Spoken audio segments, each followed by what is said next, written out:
السلام علیکم کلاس ہم نے پڑھا تھا قرارداد پاکستان اور قرارداد پاکستان کا پس منظر۔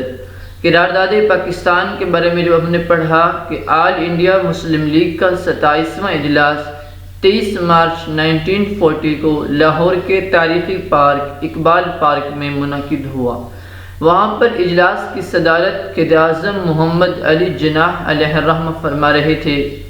تو قائد اعظم محمد علی جناح نے وہاں پر ایک صدارتی خطبہ دیا۔ اب ہم نے وہ اسٹڈی کرنا ہے کہ قائد اعظم رحمہ اللہ کا خطبہ صدارت کیا تھا۔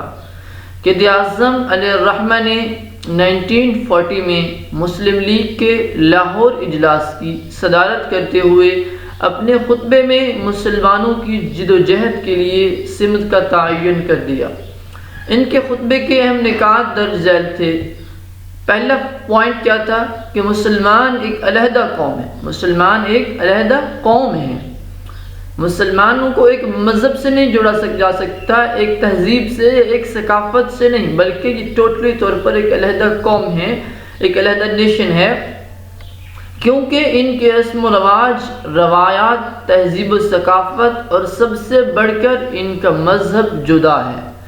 اب قوم کے لیے بیسک چیزیں اس کے رسم و رواج، روایات، تہذیب و ثقافت اور ان کا مذہب ہوتا ہے، تو مسلمانوں کے رسم و رواج، روایات، تہذیب، ثقافت اور مذہب ہندو سے علیحدہ تھا، جدا تھا، اس لیے مسلمان ایک علیحدہ قوم ہے۔ صدیوں سے ساتھ ساتھ رہنے کے باوجود ہندو اور مسلمان اپنی اپنی جداگانہ پہچان رکھتے ہیں۔ اگر برصغیر متحدہ صورت میں آزاد ہوتا ہے تو مسلمانوں کے حقوق کی حفاظت نہیں ہو سکے گی، کیونکہ اس برصغیر میں انگریزوں کی حکومت تھی۔ انگریزوں کی حکومت کے خاتمے کے بعد برصغیر کی تقسیم ہر ممکن ان کی لازمی تھی، برصغیر کو تقسیم ہونا تھا۔ اسی صورت میں ہی مسلمانوں کے حقوق کا تحفظ ہو سکتا تھا۔ اگر برصغیر جو ہے متحدہ صورت میں آزاد ہوتا تو پھر مسلمانوں کے حقوق کی حفاظت نہیں ہو سکتی تھی۔ قائد اعظم کے خطبے کا سیکنڈ پوائنٹ یہ تھا کہ مسلمان علیحدہ علیحدہ مملکت کا مطالبہ کر رہے ہیں تو یہ غیر تاریخی نہیں سمجھا جا سکتا، یہ تاریخی ہے۔ برطانیہ سے آئرلینڈ جدا ہوا، اسپین اور پرتگال علیحدہ علیحدہ مملکتیں بنی۔ اب برطانیہ سے کون جدا ہوا ہے؟ آئرلینڈ جدا ہوا ہے۔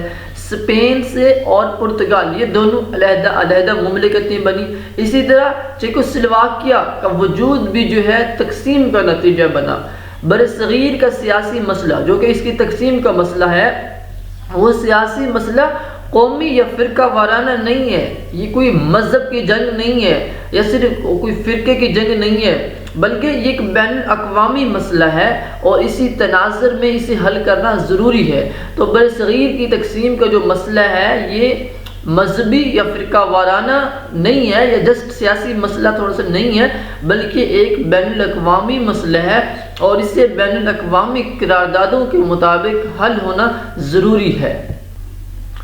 قائد اعظم کے خطبہ صدارت کا آخری پوائنٹ یہ تھا کہ برطانوی ہند ایک برصغیر ہے، ملک نہیں ہے، اور نہ ہی یہ ایک قوم کا وطن ہے۔ یہاں ایک قوم نہیں زندگی بسر کر رہی، بلکہ یہاں کئی قومیں رہ رہی ہیں، یہاں کئی قومیں اپنی زندگی گزار رہی ہیں، تو اس کو ایک ملک کا نام نہیں دیا جا سکتا، بلکہ ایک برصغیر ہے۔ یہاں کئی قومیں رہ رہی ہیں اور ان کے مفادات علیحدہ علیحدہ ہیں۔ تو یہ بیسک 3 پوائنٹس تھے جو کہ قائد اعظم علیہ الرحمہ کے خطبہ صدارت کے 3 پوائنٹس ہیں، اور یہ خطبہ صدارت میں قائد اعظم علیہ الرحمہ نے جو بیان فرمایا وہ یہ بیسک 3 پوائنٹس تھے۔ اسٹوڈنٹس، جو ہم قرارداد پاکستان اسٹڈی کر رہے تھے، قرارداد پاکستان کا جو ہے پس منظر اسٹڈی کیا، دین قائد اعظم کا خطبہ صدارت اسٹڈی کیا ہے ابھی۔ اب دیکھنا یہ ہے کہ وہ قرارداد تھی کیا قرارداد پیش کی گئی، قرارداد پاکستان کیا تھی۔ قرارداد یہ ہے، قرار پایا کہ آل انڈیا مسلم لیگ کے اجلاس کی یہ مسلمہ رائے ہے، سب کی متفقہ رائے ہے کہ کوئی آئینی منصوبہ اس ملک میں قابل عمل اور مسلمانوں کے لیے قابل قبول نہیں ہوگا۔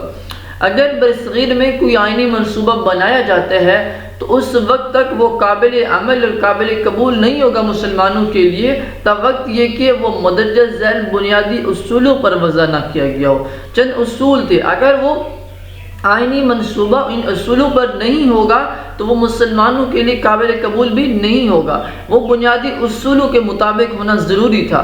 بنیادی اصول کیا تھے قرارداد کے؟ یعنی جغرافیائی طور پر متصل وحدتوں کی حد بندی ایسے خطوں میں کی جائے کہ جو بر صغیر میں متصل وحدتیں ہیں، جو اکائیاں جڑی ہوئی ہیں بر صغیر میں ایک ساتھ، ان کی جغرافیائی طور پر اس کی حد بندی کی جائے۔ کس طرح حد بندی کی جائے؟ مناسب علاقائی رد و بدل کے ساتھ ان کی حد بندی کی جائے۔ اب حد بندی کیا کرنی ہے؟